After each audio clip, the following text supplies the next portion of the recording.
We are live. Everywhere. Everywhere. And recording too. Yeah. Yes. All right. Awesome. Today I'm going to make this little scully head. Oh, yay. Awesome. I made some a little bigger for Lulu bought 15 of these to give out at work. They were a little bigger than this. But I think I like this little pattern. So I'm going to write it down and put it on in my pattern shop pretty soon here. Yeah. Maybe today. All right. Awesome. I know it's been a while since we've done a coffee talk. I know.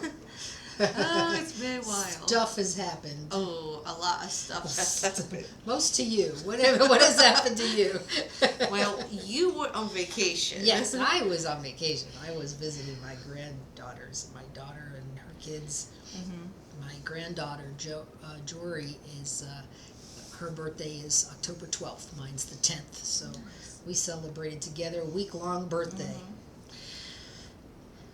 Well, why we haven't been filming is my condo flooded, and then I got sick. I got sick for 2 weeks with my sinus infection. Yeah, probably the flooding didn't help that. No, and the stress from the flooding did not help that. Yeah, because you were working all day and cleaning all night. Yes. Because when the flood happened, we didn't know where the water came from. So we didn't even know if it was biohazard or not. But luckily, it just came from the roof. So the association is supposed to be paying, but that's a hot mess in itself. They're going to drag their feet Mm-hmm. and do only what they can get away with. Yeah. Well, the property manager has already told us that he spent $8,000 already and is not replacing the drywall, even though it's required by Florida law. They have to. If you've got wet drywall, you could have mold. Yeah.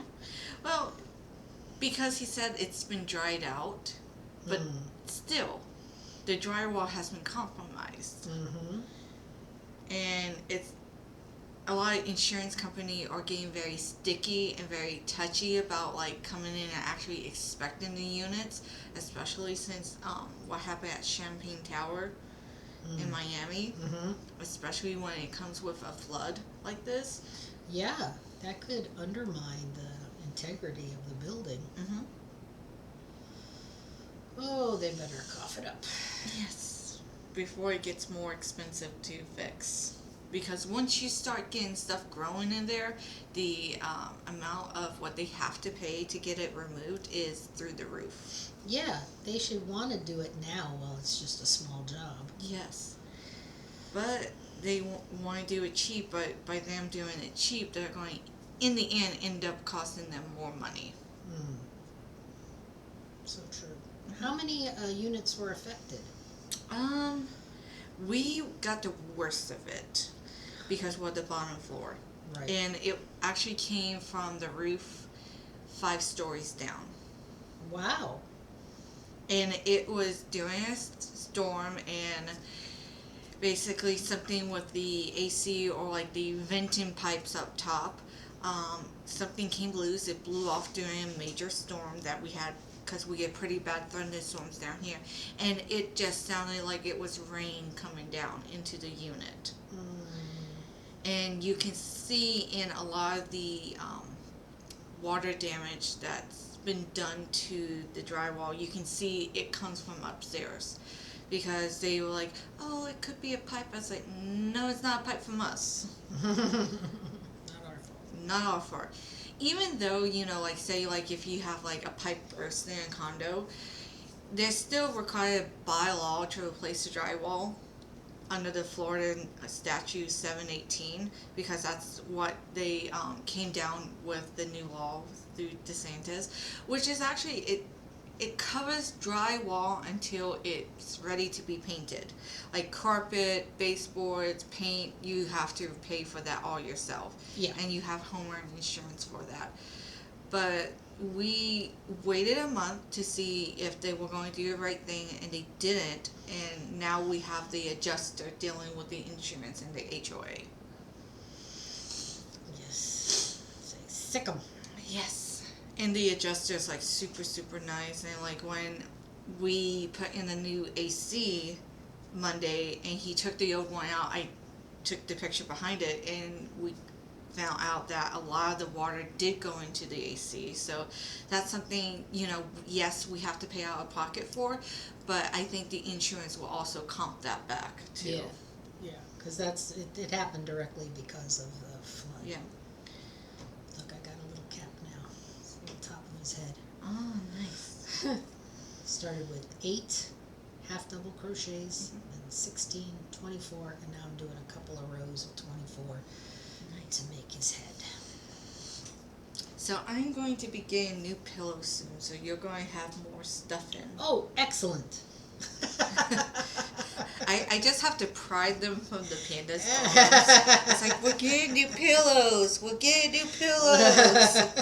Because every time we get a set of new pillows, he takes the new pillows. Oh. I was like, honey, you're starting to have more pillows where you sleep than I sleep. He needs a panda nest. Oh, he needs a panda nest, and he needs a baby girl, like his kitty cat. He calls baby girl Gaia, and she needs a nest. He needs a nest, and it's just like, you two are too much. Yeah, we're getting new pillows. You got to give up the old ones. Yes. Give me the old ones. Yes. Yeah, the fluff, the stuff, costs more than the yarn, and I buy it in 20-pound bags, which is fun because when you open the box, it goes. It's all vacuum sealed. You should have seen me. I wish I had a video of me trying to get this. It comes in 2 10-pound bags inside a box, and I opened the box and the 2 bags went whoop, and then I tried to put one of them inside like a hamper to keep it contained so I could open it and get it. And you should have seen me trying to get that thing in the hamper. If I had it was like Lucille Ball, It was like I Love Lucy. If I had a video of that, it would have gone viral. Yes. Standing on my head trying to get it in there, but Absolutely. but yeah, old pillows. You wash them. That's all. They You wash them and then you fluff them up, and they are just beautiful. Yes. And they're recycled, which is nice. Mhm. Okay, now I'm gonna decrease every other one so that so we go in for his little cheekies. Nice. But no, it's crazy, like how fast this month is moving too. I was like, we just started this month. I know. I was like, every beginning of the month there's a disaster. I was like, because September 1st we, had the flood, and then the first weekend in October the AC went. And, they came out, they fixed the compressor, but also the line was clogged too. And if your condo association does not clear the line from the roof down, it can burn out your compressor in your AC. Yeah, these condos need to really step it up with the maintenance, because that's a big problem here in South Florida right now. Everybody's doing their 40-year inspections. Yes. Good for my husband, who is an electrician and can do it. Every place needs a 40-year inspection. Mhm. And that's what he does. Yes. We got through our 40-year inspection and lost the patio, and we're still in the process of finding someone to redo the patio. Because we're getting the estimates of impact windows all the way down. Now our condo's the bottom floor. I was like, yeah, they're impact windows, but they're still windows, and I don't want windows all the way down to the grass. Right. When they come and do the lawn mowing. I was like, that's something that, it has, I'm not opposed to windows, but it has to look similar to the 2 other sides. So one not eyesore either. Right. It's got to match the building. You gotta match the building, and it can be easily updated.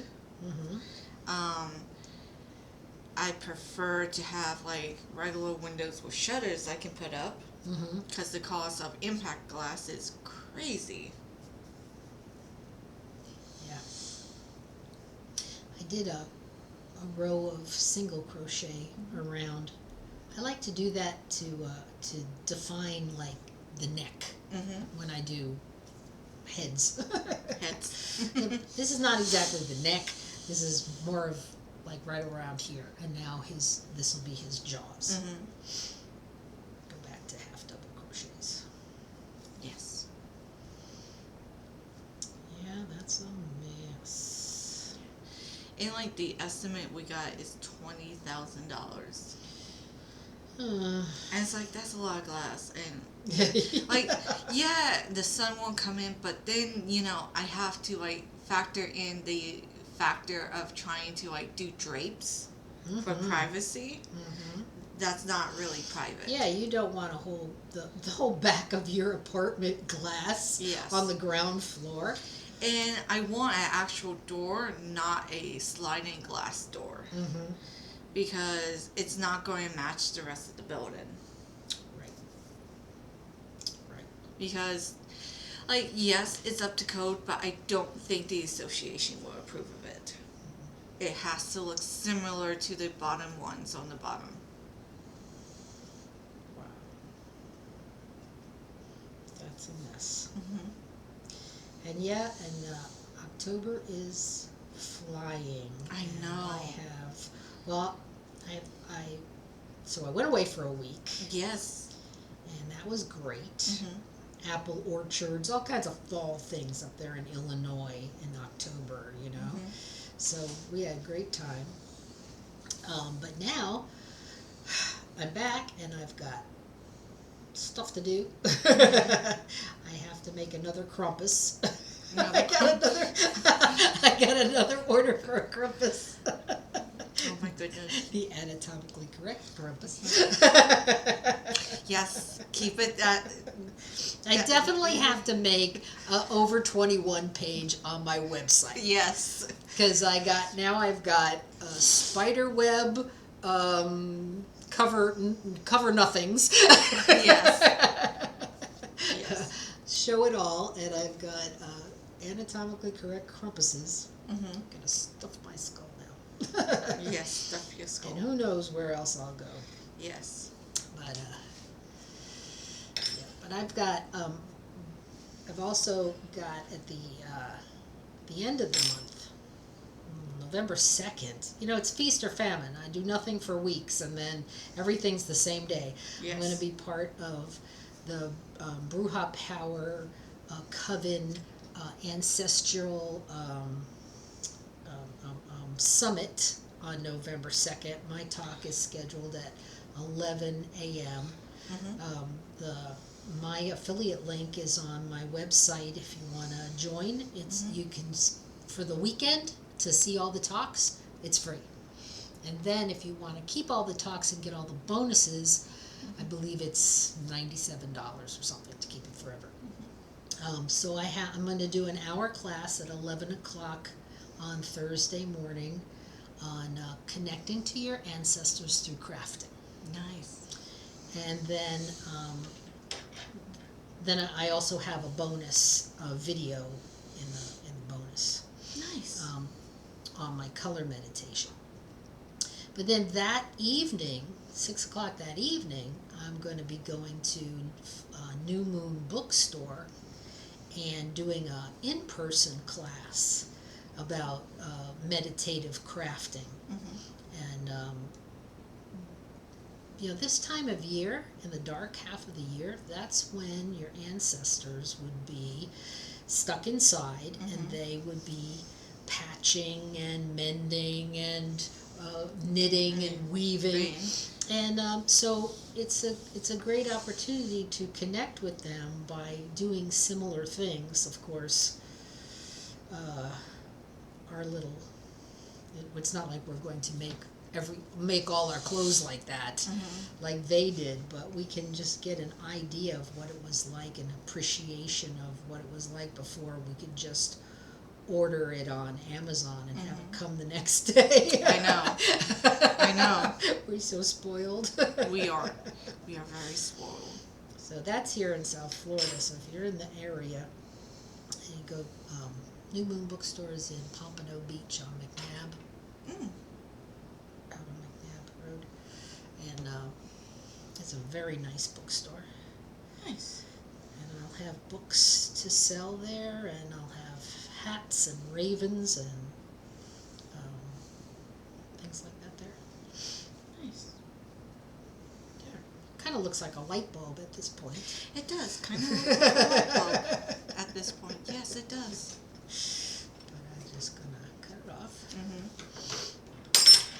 and sew up the hole. And then I'll be able to put a little face on it. I know the Grove's next ritual is Samhain. And that's posted on Instagram, the little poster where all the information is located. I'm going to be Lilith. Yes. I will not be there. I will be with the puppies. Bummer. Next year. Next year. You have me. You already have the days off. I have the days. Well, I had to change one of my days. Oh. So I have a day off, but it's okay. It's okay. It's okay. Well, it's going to be pretty great. We're going down into the underworld. Visit with Santissima. It's going to be awesome.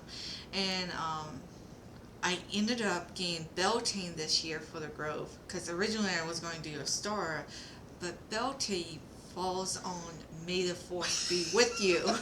And because I let it slip, I'm the Star Wars nerd, and I know all the lore. Absolutely. Oh, and I got that pattern. I got the Ahsoka pattern. Yay! I found it, and so I will have the headdress appropriate. Nice. You're going to be Ahsoka the Grey. Ahsoka the Grey. And, I've already, I kind of know how the ritual is going to be going. And it's going to involve, the Great Mothers, the Mortis gods, and, we'll have Luke and Leia, but it's going to be more like... Trying to put him up there so you can see. See? Yep. He's in a little nest. Okay, so I'm going to do his face now. Want to watch me do his face? Yeah. All right. You do it all with one cord. So it's not coming out anywhere. Put your needle in and back out.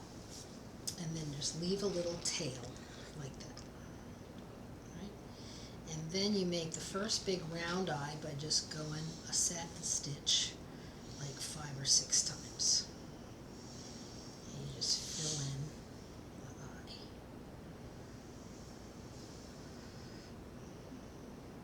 Then you jump over here. For the other eye is an X. Okay. So just go down and across the other way, like that. Nice. And then you come down here between the two eyes. You go over, and just above it, loop that over. Loop that over so that you make this is the same way I make the little mouth on the turtles, but I made it upside down for a nose. Then you go back in and to the side for his little mouth, and you just take this across the bottom, and then you make 3 stitches to hold his mouth in place. He's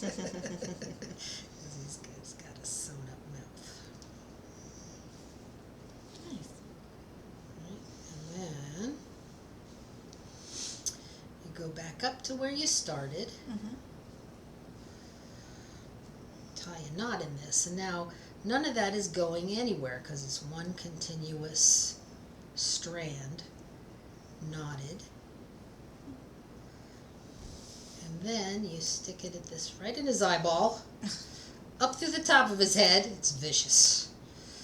And then cut this off, and that's his little hair.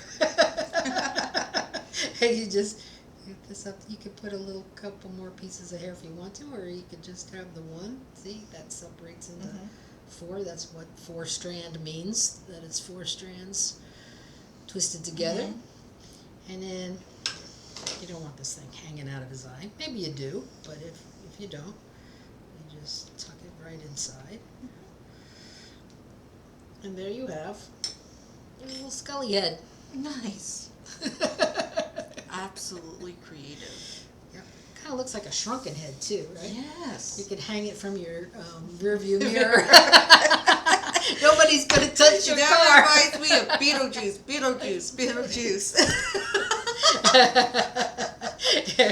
Yeah, nobody's going to touch your car with one of these hanging in there. No, absolutely not. Oh, goodness. I know you miss, when you were away on vacation, my haunts presentation. Oh, yeah, I was sorry about that. Oh, I did the the Florida cryptids. I also did one from Georgia and one from South Carolina and one from North Carolina. And then we made little Mothman. Yeah, show them the Mothman. Where's yes. the Mothman? I gotta go get the Mothman. Put a little bit more hair on this guy. His head looks cold. This is the little Mothman we made. Oh, he's adorable. So how did we make these? So, to make a little Mothman at home, you're going to need black construction paper. You're going to need 1 pipe cleaner. Okay. That's going to do his arms and his antenna. And then you need 2 little small red dots. And then you need little puff balls. Yeah. About 2 to 3 inches. This depends on the size of puff balls you get. That's how many you're going to use to make your little Mothman. And then you just need hot glue. And you just put them all together like this. You put it all together like that. All right. And he can hook onto the top of your rear view mirror. Yes. Yes. If you have cats, he will be devoured by cats. See, this is why we're keeping it in the car. Yes. This is why it has not went into my house yet. Because every time he goes near my cats, like, Guy looks at him like, oh, toy. It's beautiful. It's beautiful. Yes. Right. Whoops. There we go. There you go. And you can put legs on him and everything. Like with the pipe cleaners, you can easily do something like more designs. Like you can even do wings, but it's much harder to do wings with the pipe cleaners. Yeah. You will burn yourself.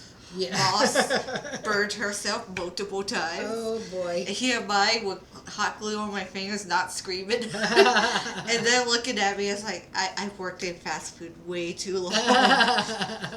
Way too long. Oh my goodness. But did you see that I met Mothman while I was up there Yes. in Illinois? Yes, you did. Big old Mothman was at the witch's market. My older granddaughter, Lou, wanted to take me to this metaphysical shop that was in Rockford, and we went on Friday, but they were closed up until Saturday because the Saturday before, because Saturday night, the night that I got in, they had a big witches market in the fairgrounds in Belvedere, Illinois, and so Wolf Hollow was sponsoring the witches market, and it was too, like, you know, like the big hangers that they have at the fair where all the like blue ribbons are, you know, like there's 2 huge buildings. They were full of vendors, just 10 by 10 tents all over. I told my daughter that we should really do that next year or the the year after or whatever we could do it, because it looked like a lot of fun. And Nice. we got there late because my plane got in, and then we went to the zoo, and then we went home and ate, and then we went there. So we didn't get there till like 8 o'clock, and it'd been going since 4 o'clock in the afternoon, and a lot of the vendors were already out of things because people just were going crazy Buy. buying. And they had, they had the broom dance like we did at Pagan Pride, and Nice.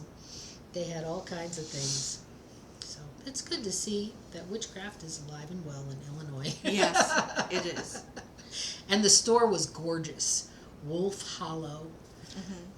They have a Facebook page, and it was a store like if you and I owned a store, this is what it would look like. You just walk in and it's dark, and there's a beautiful settee there that you can sit and take a selfie with the witches behind you, and then you go in, and it was beautiful. And they had books. They had a bookshelf.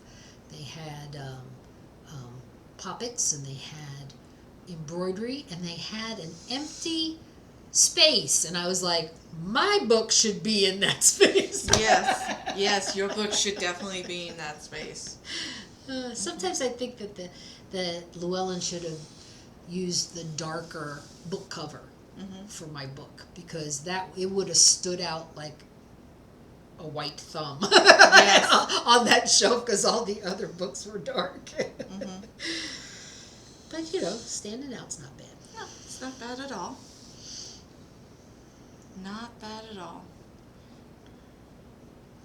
So, yeah, Samhain's next.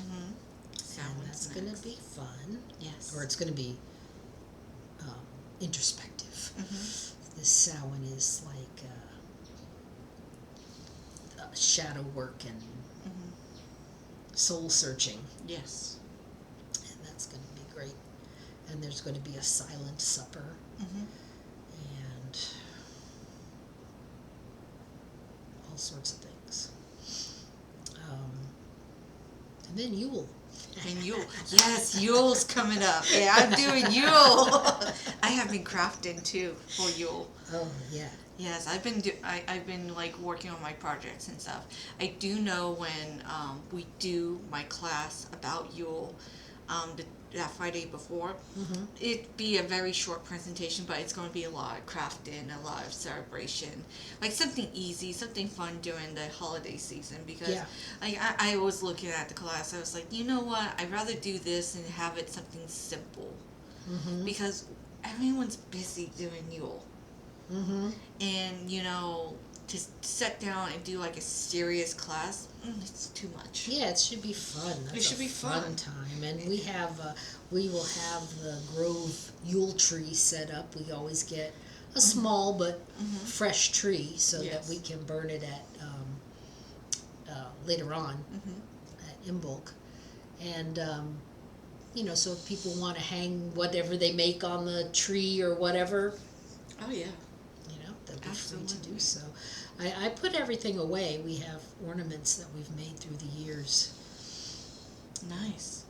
that we have on there. I know this year Yule's going to be the Forgotten Toys. The Isle of Lost Toys. Isles of Lost Toys. Yeah. And it with my rituals you get two versions. You get the scary or you're going to get camp. And this is going to be very much camp. Very much camp. And fun. And instead of Santa Claus, we're going to have Sleipnir and Odin. And because I think like taking our modern day what we view as the standard Christmas like stories and stuff about Rudolph, like we can decolonize them in a way that we can bring them back to the pagan roots. Yep. Yes. So I'm excited for that. Because instead of being the priestess, high priestess, I am the queen of the Toyland. I was like, I completely committed to this part. I was like, I got this. And I'm peppermint something, aren't I? You are the peppermint priestess. I am the peppermint priestess. Yes. Yes, you I are. have a big peppermint stick for my staff. Yes. And there's going to be a sword that I'm working on making to give to the giant panda. But like, I sat down, I wrote the ritual, and like I did the final details and sent it over to Carl around July of this year. This is how fast, like I prep and getting all my stuff done. Uh-huh. And like there's some things like I have all my classes and stuff done. I've been working on and everything, and I've just like been like slowly but surely like steaming forward with everything. That's good. Mhm. I put ideas down, and I make outlines and I let them dance in my head. But as far as writing rituals, I have to finish one thing before I start the next. Yes. And sometimes that gets me in trouble, Yes. I want, especially like this time of year when I've got something every week. Yes. Yes. I have to think of 3 weeks out. Mhm. A week from tomorrow will be full moon drumming. Yes. And I'm going to be given a little short presentation before we go outside and drum. And it's going to be on different types of wood and how you can build elemental fires for different purposes. Mhm. I got the idea when I was walking in my yard and I saw these curled up pieces of bark and it looked like cinnamon sticks. And they were from my allspice tree, but they didn't smell like allspice. I said, I got to research this. Apparently, allspice bark does not hold on to that scent. Mhm. They get the allspice spice from the berries, Yes. and the leaves will keep that scent for quite a while. But it's not like cinnamon. Cinnamon is the bark that they grind up to get the cinnamon. Allspice, it's the berries that they grind up. But I thought, well, the intention, the energy is still in there. It's still allspice wood, so still got the element of fire and the correspondences of protection, things like that. So if you took all the different kinds of wood, maybe cypress for water, palm for earth or whatever, and you created different types of fires for different purposes, like a fire would be good for totally banishing leftovers from a spell that you want totally gone. Yes. The water wood, might make a nice fire to send something off for a more emotional reason. Yep. So I started playing with that and I started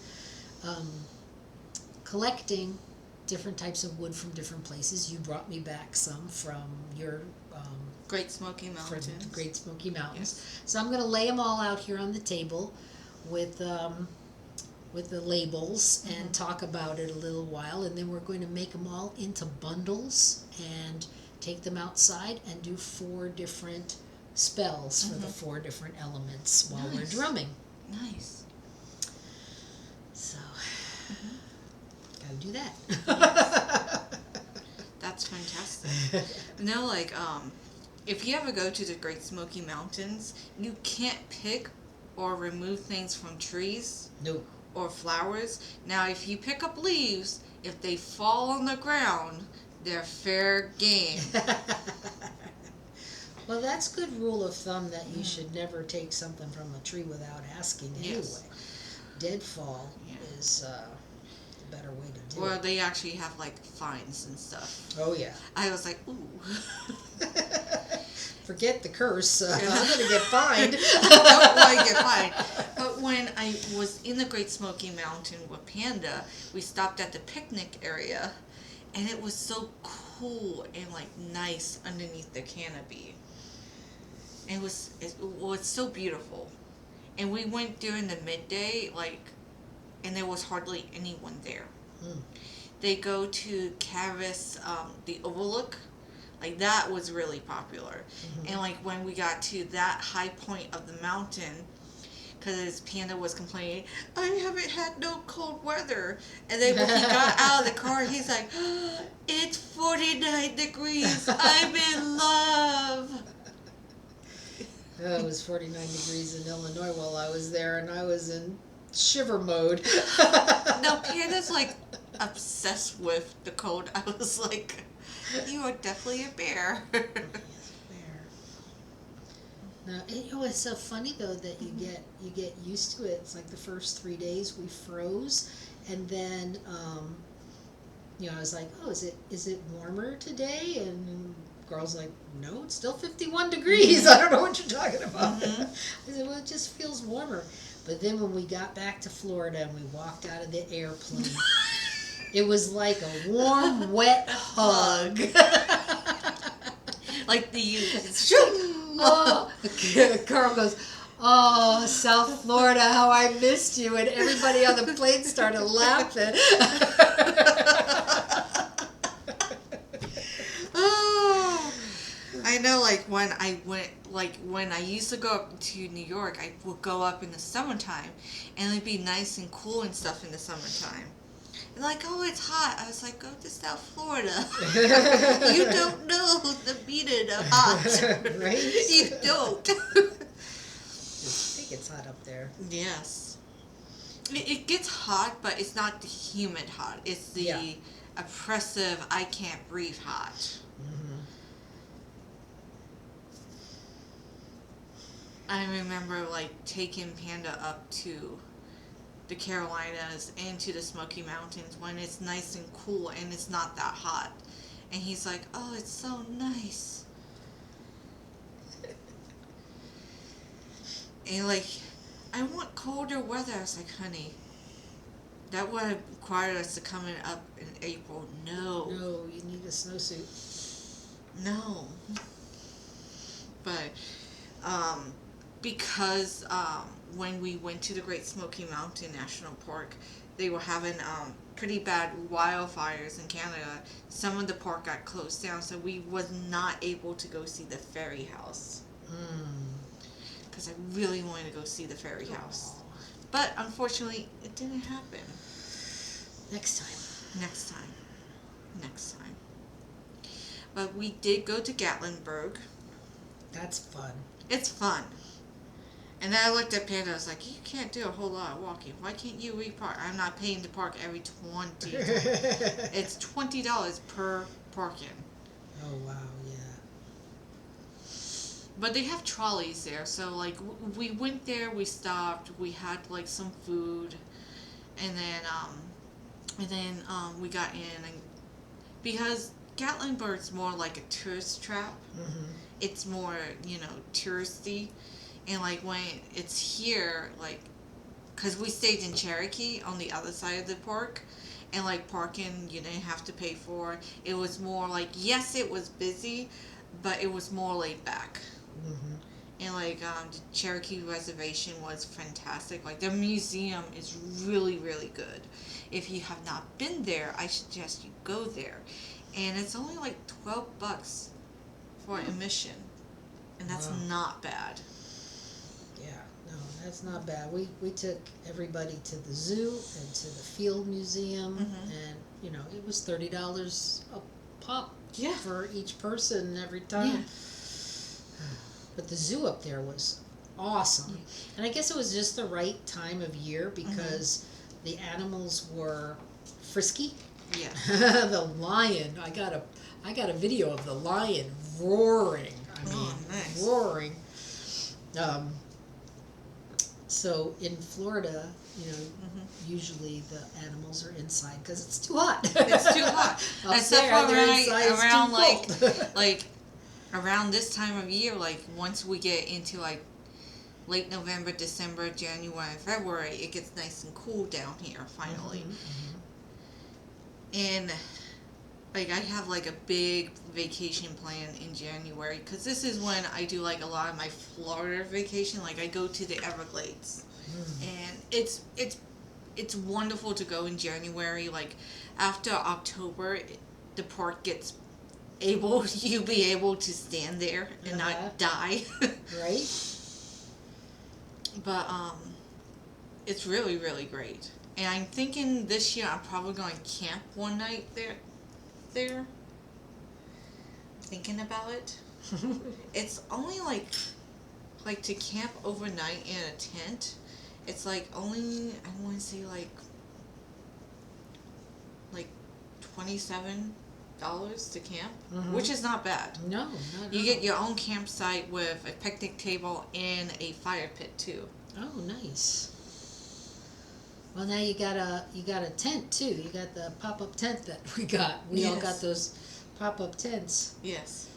That's pretty amazing. You just like throw it, and it pops up. Yes. Yes. Pops up. Well, I think this is it for the coffee talk. We're at 41 Okay. minutes. Oh my! And look, I almost made There's two skulls.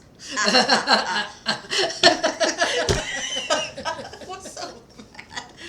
So, with that being said, thank you everyone for watching and staying in tune with The Grove with our coffee talk.